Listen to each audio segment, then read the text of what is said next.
Olá, seja muito bem-vindo ao canal Confraria Cognitivo. Eu sou José Alessandro Neves e aqui nesse espaço nós compartilhamos o resultado de nossas pesquisas, investigações, abordando temas pertinentes que fazem parte não só do debate acadêmico, mas do debate público. Hoje nós vamos tratar acerca do Jesus histórico dentro de uma perspectiva do Novo Testamento. Vamos tentar entender um pouco mais como os evangelhos vão tratar acerca desta figura. Nós vamos tratar deste assunto dentro da perspectiva do Evangelho de Marcos. Vamos desconstruir o que restou da pesquisa do Jesus histórico acerca do que possivelmente Jesus tenha dito ou tenha se reservado, guardado ou se resgatado de memória de Jesus.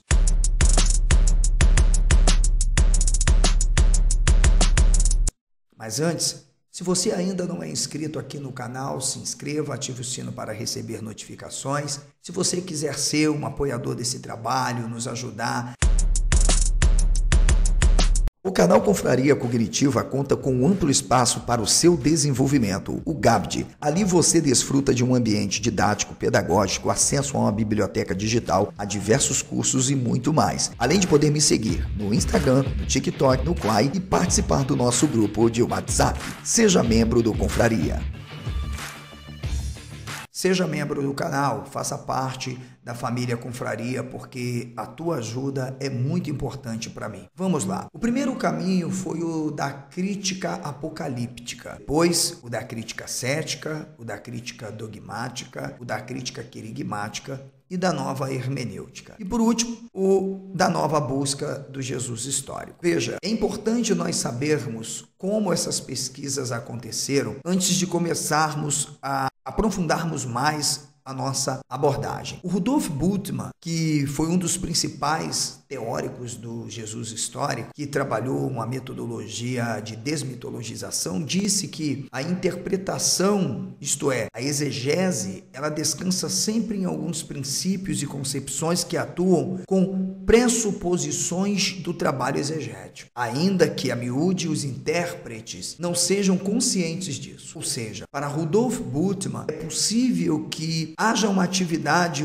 inconsciente e que, portanto, de estrita interferência do mundo do intérprete, isto é, do exegeta, do historiador, que lhe impede muitas vezes de ver com exatidão o objeto de sua investigação. Ou seja, é preciso que venhamos estar ciente que, embora nós venhamos nos aproximar muito da documentação, de reconstruir o meio de vida, a sociedade, os costumes da época, nós não podemos negar a natureza dos próprios evangelhos, sobretudo do Evangelho de Marcos, porque o Evangelho não é uma biografia, o Evangelho não é uma história e tampouco memórias. O Evangelho são apenas narrativas. Como dizia John Hayek, nenhuma afirmação sobre o que Jesus disse ou não disse, pensou ou pensou, jamais pode ser feita com clareza. Isso já é um espinho na garganta do Jesus Seminar. Isso não quer dizer que para John Hayek também não possa se conceber a ideia de um Jesus, mas ele acertou, uma vez que Jesus é apenas uma personagem dos textos do Novo Testamento e está vestido de tudo isso. Imagine você sabendo que os evangelhos não são biografias e não são memórias, tampouco, de fato, histórias reais sobre uma tal personagem. Como você poderá dizer o que Jesus disse ou não disse? E, portanto, o Jesus histórico, ele foi delimitado sob 5 temas importantes que nos convém falar para a abordagem da análise de Marcos. O primeiro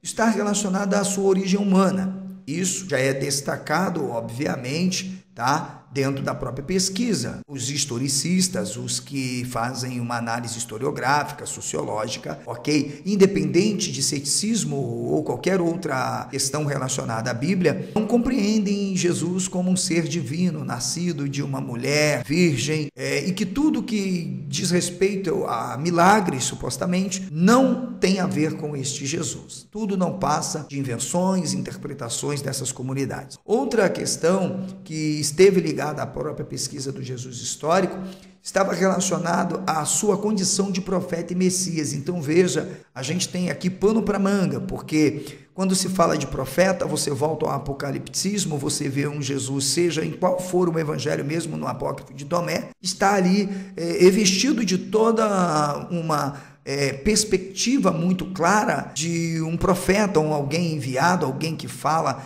em nome de um ser supremo que revela o fim dos tempos, o destino da própria Roma e, sobretudo, de que ele é o Messias. A escola historicista, de alguma forma, ela diverge sobre isso, tendo em vista que alguns acadêmicos acreditam que Jesus tivesse tido, por exemplo, uma autoconsciência messiânica. Por si só, mesmo ele não concebendo a ideia de ser o Messias, ele propriamente diz ser o Messias, reafirmando as palavras de um Pedro, mas esse próprio texto não é nada absolutamente de memória, é uma teologia. Portanto, nós também temos um Jesus que vem de uma escola crociana, é aquele arauto, filósofo cínico, que de alguma forma, mesmo vindo ali dos cafundós da Galileia, ele anuncia um reino de Deus de uma maneira muito simples, ao entender a dominação do Império Romano, tudo aquilo que os próprios judeus estão vivendo, ao ponto de, no quarto elemento, ou no quarto tema dessa própria pesquisa, ele vai ser crucificado.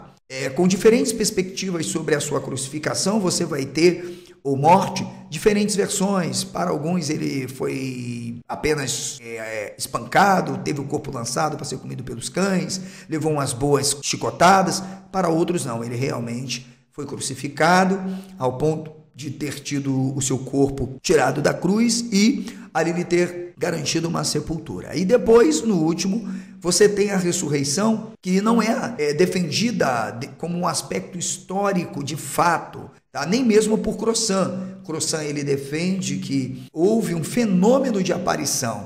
Os discípulos ou a comunidade, tomada por uma comoção e por toda uma cadeia de pensamento acerca daquilo que possivelmente Jesus houvera dito, e em nenhum momento ele chegou a dizer que fosse ressuscitar, não com base na própria pesquisa, em que aventa a probabilidade dele ter dito alguma coisa.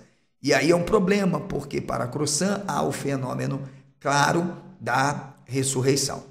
Então veja, a fim de mostrarmos o pano de fundo da elaboração histórico-social, já em relação aos embates que envolvem o desenvolvimento do cristianismo até o século XIX, nós vamos entender como o Evangelho de Marcos começa. Será que realmente pelo fato de encontrarmos uma logia, segundo diz Eisenmenger, segundo a pesquisa do próprio Crossan, no Evangelho de Marcos você só encontra propriamente um dito de Jesus. E o resto? Seriam mesmo memórias? Se aceitarmos que supostamente teve um evangelho escrito nas 2 décadas ali, aproximadamente 70 anterior, ou seja, é possível que o segundo Marcos resgatou alguma coisa fragmentária ou mnemônica sobre Jesus, mas o que está em um está no outro. Então, o que diz Marcos? O Evangelho de Marcos, ele começa com uma expressão muito interessante, que é Arquetu Evangelho Jesu Cristo, huiotu teu. Este é uma das formas. Isso está em uma das traduções, e aí nós vamos trabalhar os textos receptos,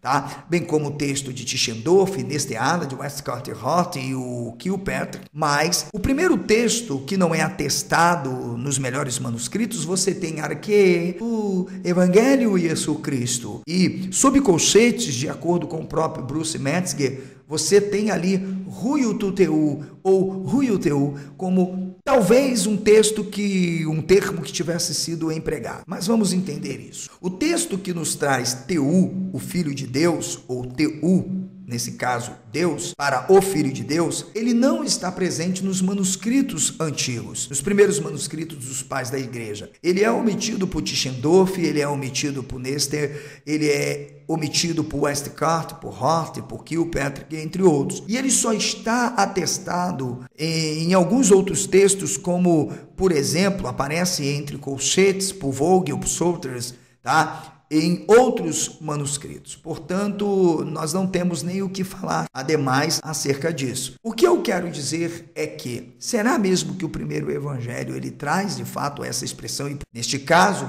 na própria expressão Arquetu Evangelho Jesu Cristo. Logo, o que nós temos é que não é possível tal afirmação. Ou seja, o versículo não é uma frase completa. E a sua relação com os versículos seguintes foi proposta de 3 maneiras. A primeira é, o versículo é considerado um título, como um conjunto final colocado no final. Ou seja, Se você olhar para o Nestle, Westcott, Hart, Vogels, Merck, Sondheim e Tischendorf, você terá ali algumas versões. Já outras traduções, você terá, evidentemente, que os versículos 2 e 3 são tratados entre parênteses, justamente dando uma ideia de que foi um acréscimo. E por isso você tem o termo enarque no princípio, que também aparece lá no próprio João. Mas não é isso que nós queremos tratar. O que nós queremos, na verdade, dizer é que quando o Evangelho de Marcos ele nos traz a ideia de arqueto evangelio Jesu Cristo tuteu,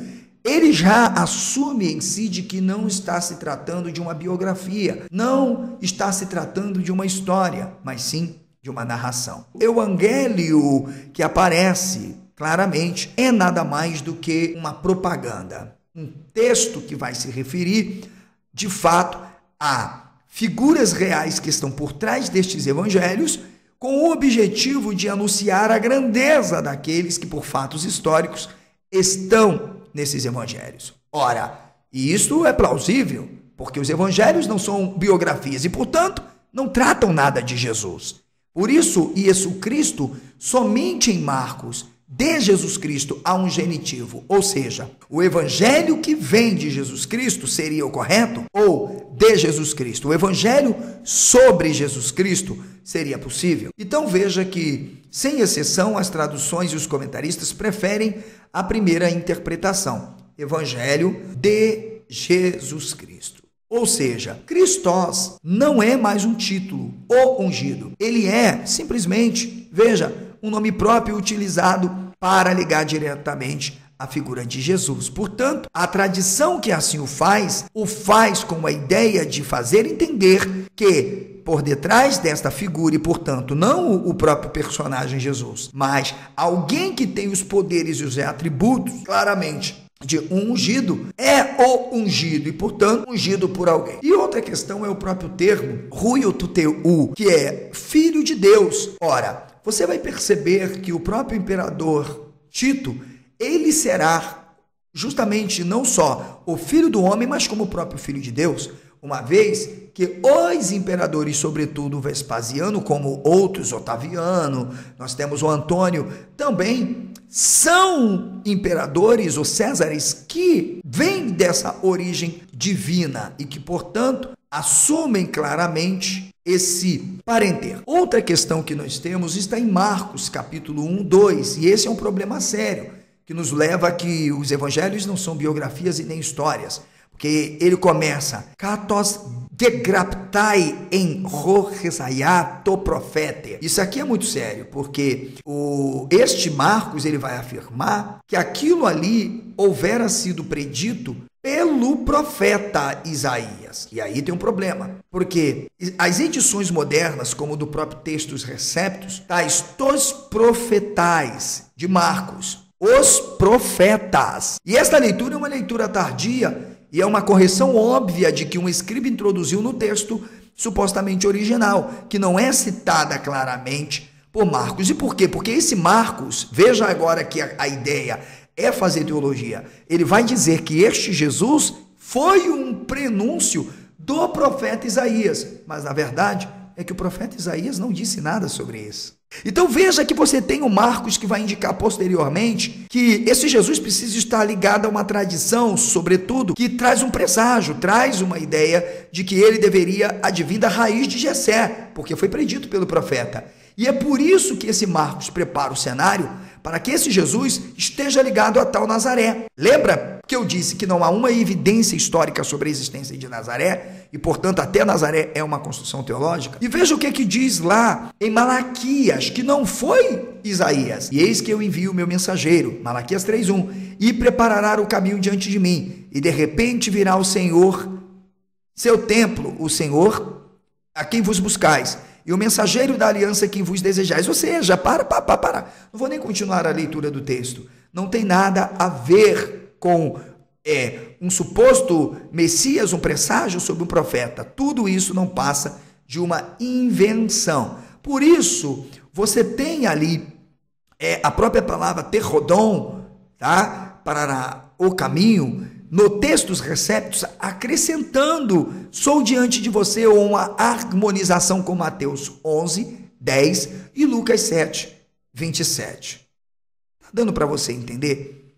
Espero que sim. Portanto, veja que quanto mais se tenta afirmar que existiu um Jesus histórico e a única fonte do qual se pretende dizer que existiu um Jesus é o Evangelho e, sobretudo, Marcos, que só tem um dito e o resto é invenção, de onde então se pode presumir que tem um Jesus? Só na mente dessas pessoas. Porque não há nenhuma fonte, na verdade, nenhuma documentação, não há iconografia, não há relato, não há nada. Nazaré não é falada por nenhum historiador, nem mesmo Joséfo, quando na verdade ele fala de tantas vilas e de tantas outras cidades que estão ali. Portanto, não dá para aceitar claramente, com base nessa simples análise que eu fiz de Marcos 1. Esses evangelhos absolutamente nada têm a ver. Ou os evangelhos não tratam de uma figura chamada Jesus.